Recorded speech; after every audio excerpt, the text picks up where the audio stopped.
Guys, building a great sales team comes down to three things: how you hire, how you support, and how you maintain those individuals through the role.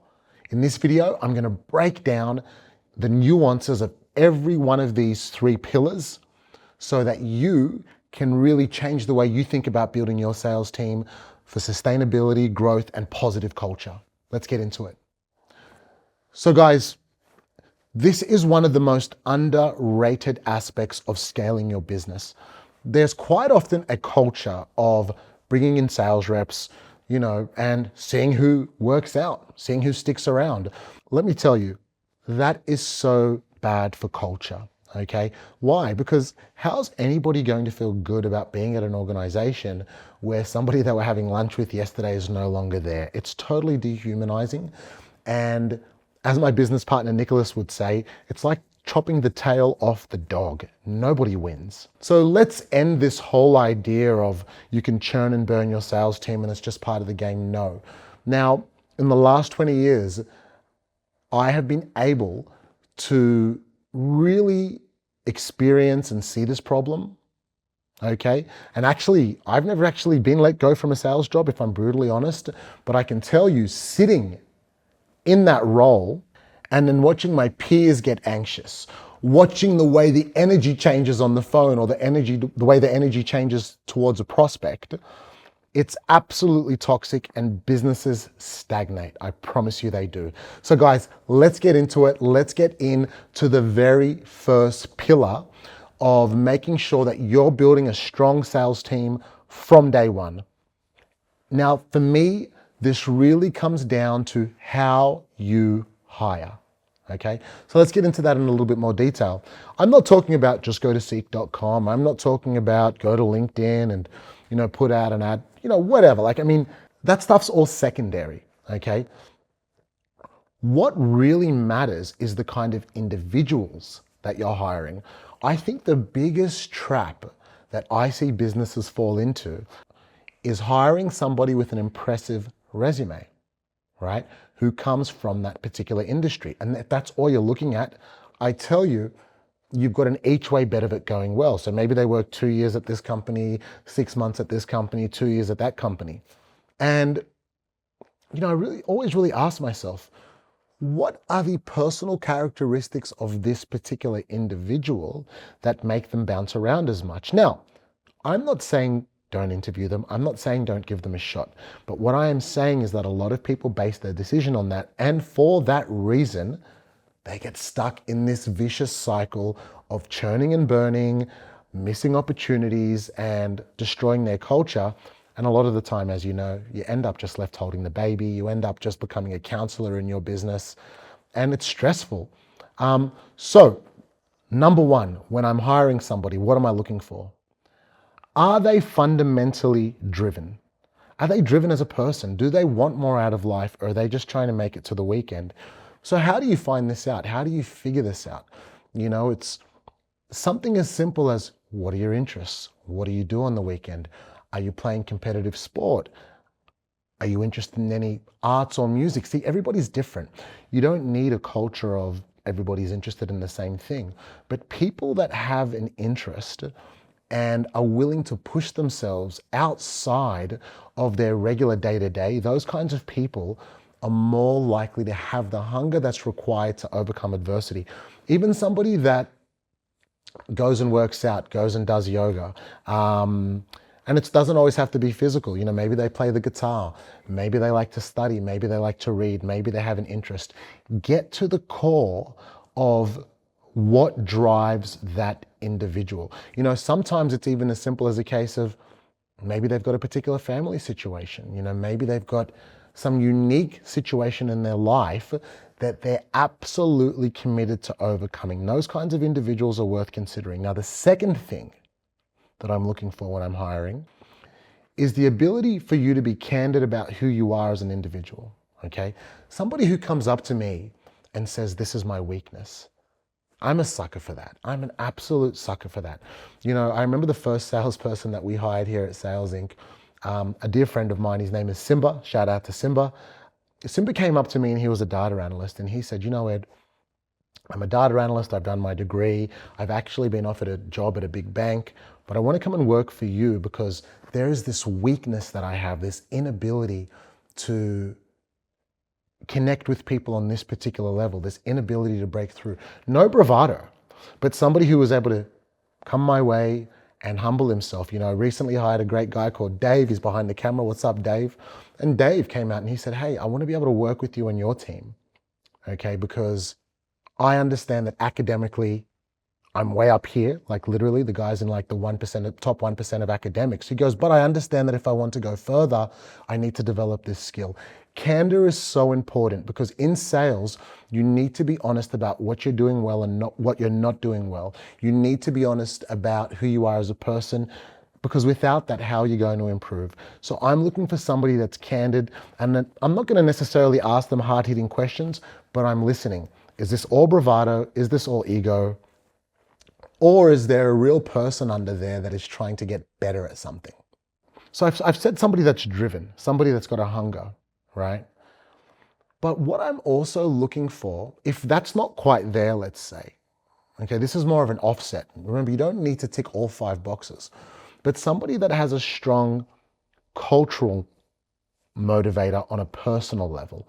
Now that culture, it doesn't necessarily need to be based around religion or ethnicity, or it can be, but more about community, more to do with wanting to help others. So when I say culture, wanting to change culture, wanting to impact culture, doing it for a greater good, not just themselves, doing it for others. People that carry that have that inspiration, that carry a weight that is not necessarily theirs, but choose to carry it and want to make a change, keep an eye out for those people. Those are special people.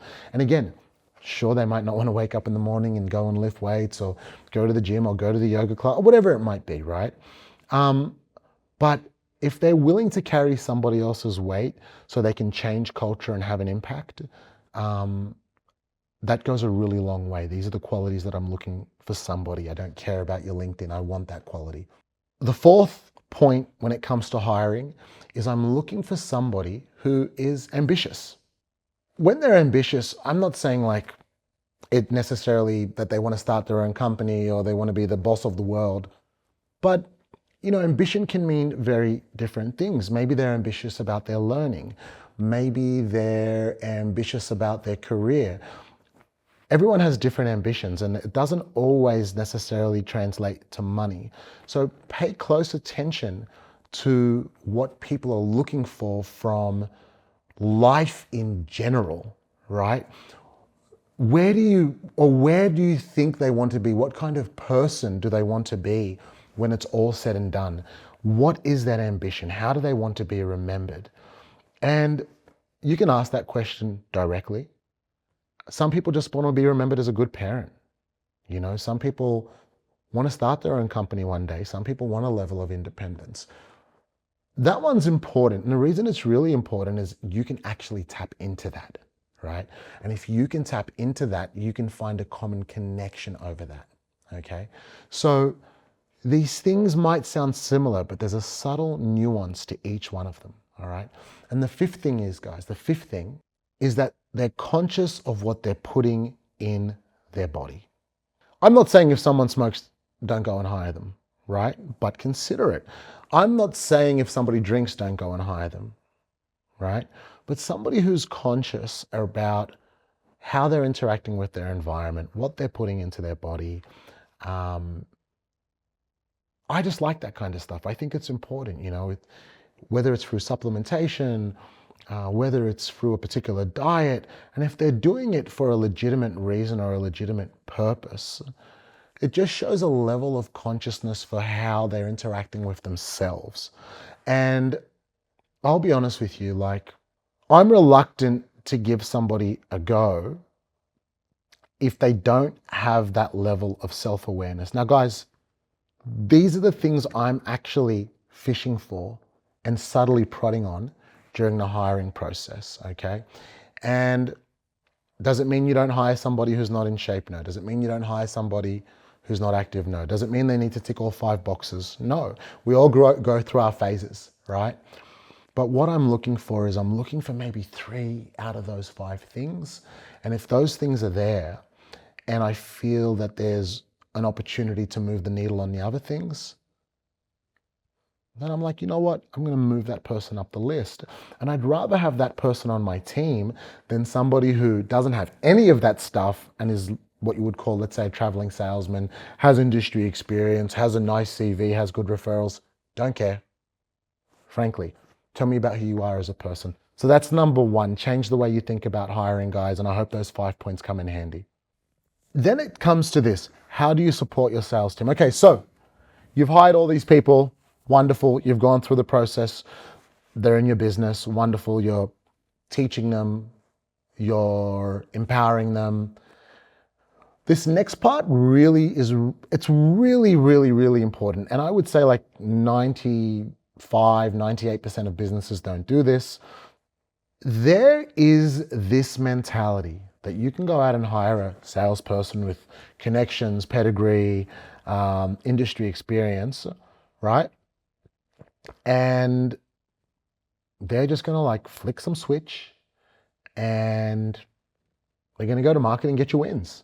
Like some sort of magician, right? People don't really understand what the role of a salesperson is. And they send these salespeople out to the wilderness, and I think we've all seen it, right? And maybe you've even experienced it, where you're just not getting results and that person is burning out and they're starting to feel the pressure, and then you're starting to feel the pressure because you hired this person, and it gets tense and it gets ugly. I see it constantly. Now, the reason this happens is because of bad management. But really, what is bad management? Bad management is not having the support mechanisms in place. You have to change the way you look at your salespeople. The salesperson's job, I'll be honest with you, it's not to find the leads. The salesperson's job is not to sit there and send emails. Okay, the salesperson's job is not to sit there and figure everything out. Okay, first and foremost, you must take the time to align your salesperson to the narrative of your business, okay? Now, if you haven't seen our narrative building video, go and watch it. I'm not gonna harp on about that, but there are 8 pillars to every business narrative. And so often we only focus on one of those pillars. What's the product? That's like, okay, you just wanna get into the technical, you wanna get into the weed. Nobody cares. Everybody knows that if you're a good salesperson, you're solving a problem. If you're a great salesperson, you're creating positive emotions, okay? And you're solving an emotional problem. So what the hell does that have to do with your firewall? What the hell does that have to do with your plugin? Make sure that you take the time to introduce your salesperson to the story that underpins your business. Now, once that story is there, then you need to build the assets for that salesperson. Now, if you've got a sales director or a sales manager, this actually should be their job. What is the pitch? Okay, what is the approach? What is the marketing material? You shouldn't leave it for your salespeople to figure that out. If you bring in a salesperson and they've got to figure that out, you're wasting your time. I would say this is the equivalent to hiring a Formula One driver, right? And saying, hey, we actually need you to build the car. It's like, no. That salesperson needs to go out and drive the car. And just as importantly, you need to listen to that salesperson. Now, this comes back to the first point. You've got to be able to trust the character of that salesperson, right? We all know salespeople can make excuses if you are not careful. But if you have a high character salesperson, then you can trust them to drive that car around the track. And they can be like, hey, this is where I messed up, but maybe the traction wasn't quite there, or maybe the braking power wasn't there. Obviously, I'm using an analogy, guys. But you want to be able to work with your salesperson to see what is working and what is not working in the marketplace. If you leave it to your salesperson to figure out the story of the business and then to write the pitch, and then they're going out and they're failing and they're suffering, and not everybody on the team is actually going out and using that same pitch, and you're not creating a safe space for people to come back with their feedback to understand what's working and what's not, then you're going to have a disheartened sales team. You're going to have turnover. You're going to have a situation where maybe one person's doing great, the second person's doing okay, the third person's languishing, and the fourth and the fifth person are, eating shit. And when that happens, you have to chop the tail off the dog, and this toxic cycle starts to take place, okay? So you need to give your sales team the assets and the knowledge that they need to succeed. And you also need to create a safe space for them to actually execute that. Now, the next part about being able to support your sales team is give them the process. Give them the process, make it easy. So guys, these are the steps we're gonna follow. Marketing's going to send an email. We're going to make these phone calls. We're going to say this. We're going to book here. Whatever the process is. Now, guys, I'm pretty sure I've got a video on the page somewhere about process. If not, we'll make one.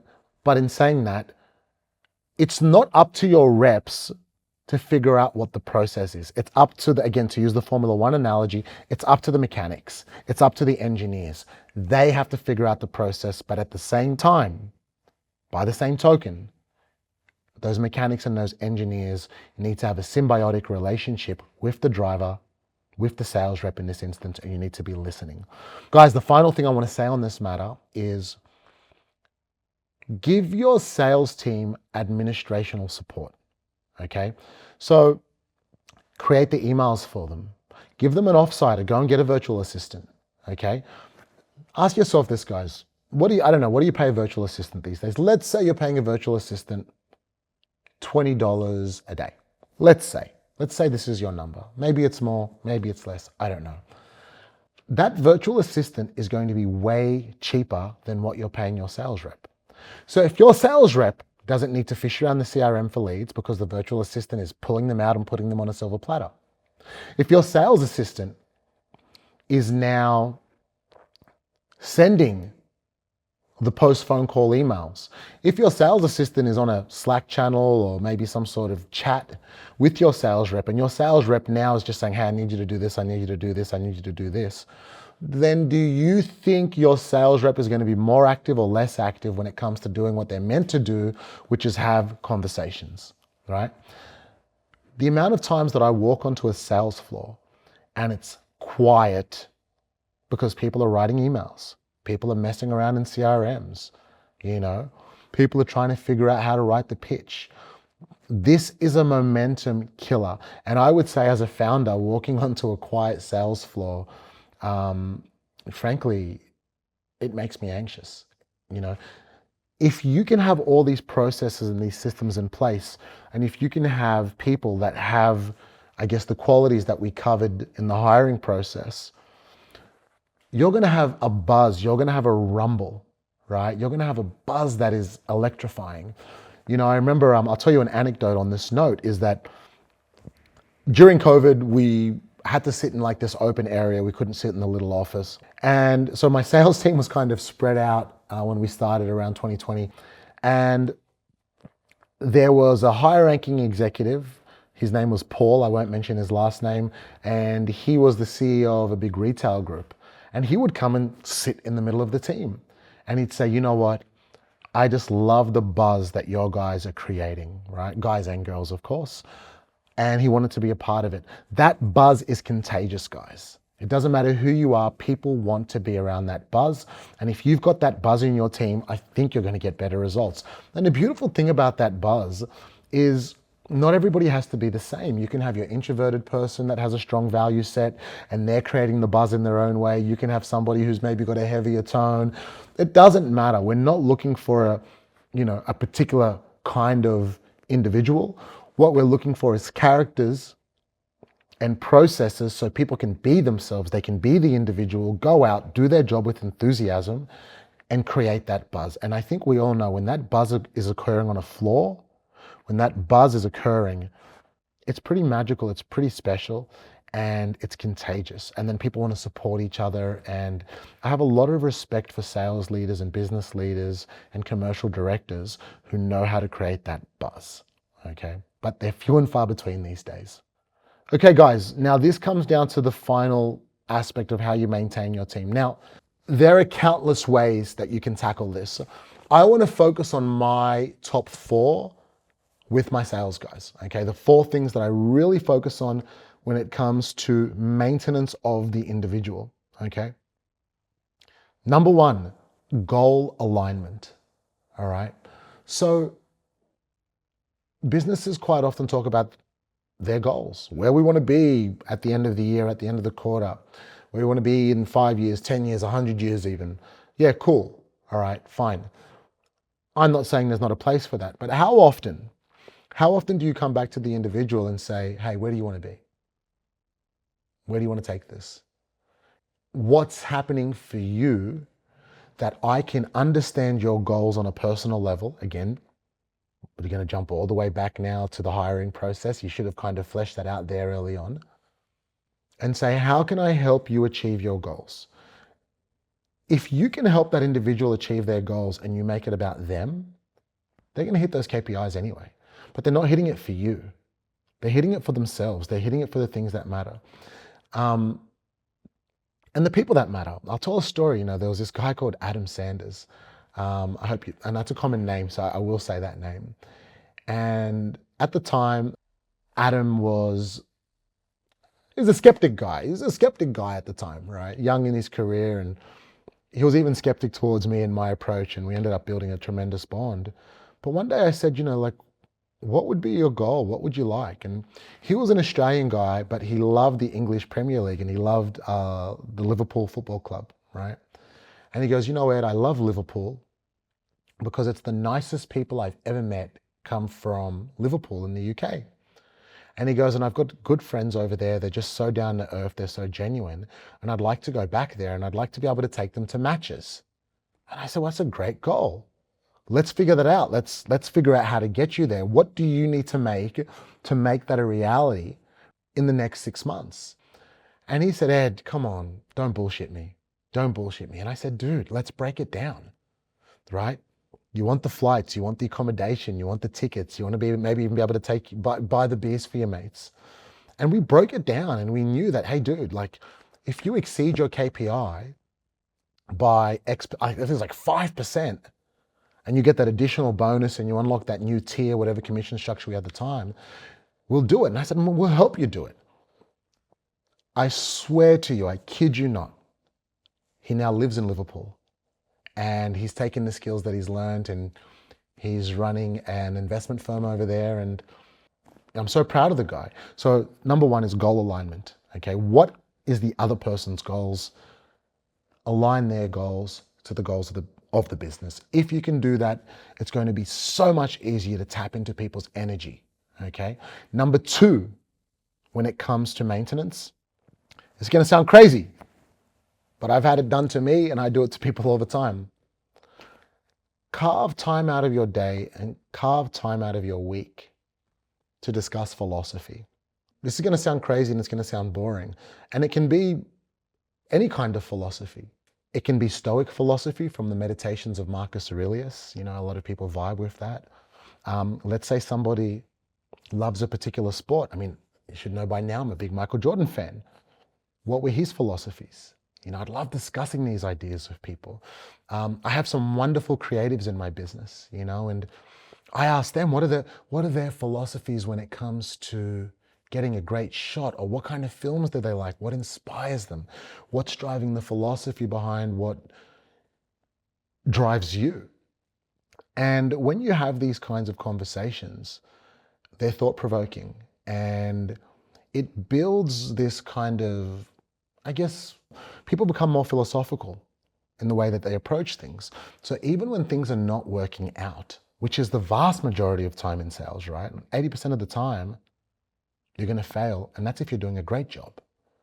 Take the time to figure out where you can break bread with people philosophically. Some people just want to jump straight to business, and they want to have conversations about business from a philosophical standpoint.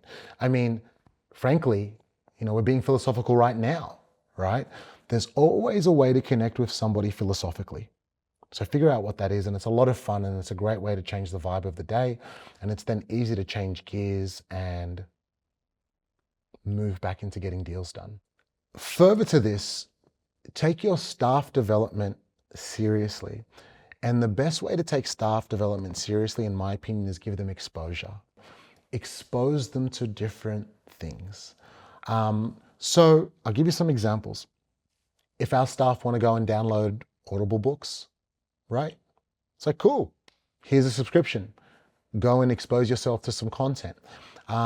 If we've got an event on, right? If we've got cool people or cool businesses or cool entrepreneurs, I will make the effort to be like, hey, come and meet this person. Hey, I want you to listen to this person do a keynote speech. You know, if you have an opportunity to get exposed to something and you think it's going to resonate with a member of your team, expose them to that person and help them build, I guess, help them through this exposure, bring them to meetings that maybe they don't belong to. Bring them to meetings that maybe they don't have much to say in. Show them crazy situations, show them positive situations, keep it fresh, right? Read things, watch videos together if those opportunities aren't there. Constantly expose your team to different things, different ideas, even different arts, or different events, whatever it might be.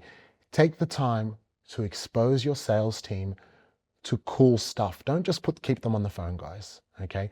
Don't just put them in a position where, again, if there's a round table, if there is some sort of event, figure out how you can get your team involved, expose them to different concepts, expose them to different arts, expose them to different ideas, figure it out, but don't keep your team stagnant in their environment.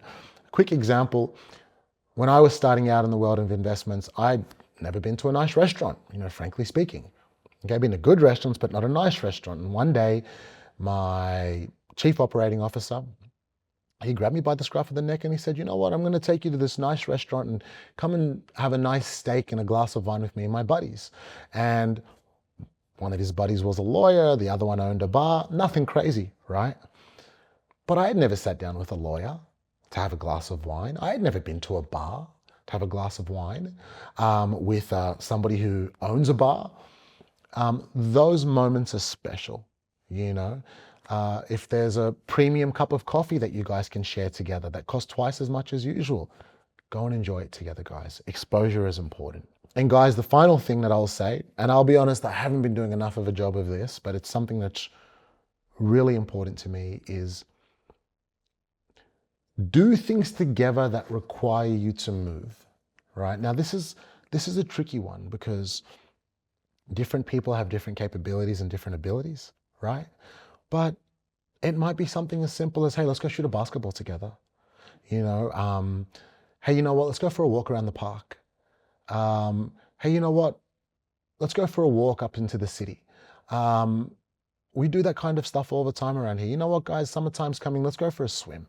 And I know you've got to be careful and you've got to choose these spaces appropriately, but taking the time to actually do PT or physical training or some sort of exercise and creating scenarios. And look, not everybody wants to do it together. That's fine. I understand some people are very private in the way they work out. That's fine.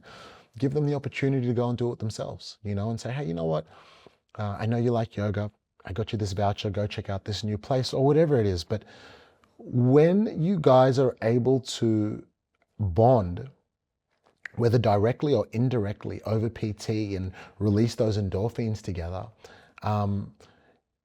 it builds a toughness, it builds a resilience, and it builds a level of camaraderie that anybody that's ever been in a sporting team environment or has a gym partner knows about.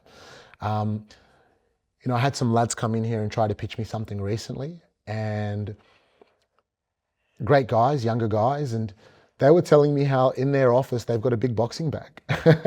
And look, admittedly, it was a male-dominated environment, I understand, and that's not always healthy for everybody, but they felt they could get away with it at the time. And, they were hitting the boxing bags. I know that I've got a friend who's running a tremendous e-com business, and that is a female-dominated business, and they'll go and do Pilates together every 2 weeks. Things like that create a strong bond. And what's the point of this video, guys? It's to create strong teams. And what is a team if it doesn't have a bond? So guys, I hope these tips have been helpful. If you've enjoyed our channel, if you like what we're doing over here, we're trying to raise sales standards, we're trying to create a bit of a paradigm shift, like and subscribe. It means a lot to us. The engagement's been great. I think as I publish this video, we're at about 400 subscribers today, up from 45. So shout out to my team, because all I do is sit here on the couch and spit game. But we really appreciate your support. We really appreciate your engagement. Thank you so much. And if you have any questions, leave us a comment in the chat.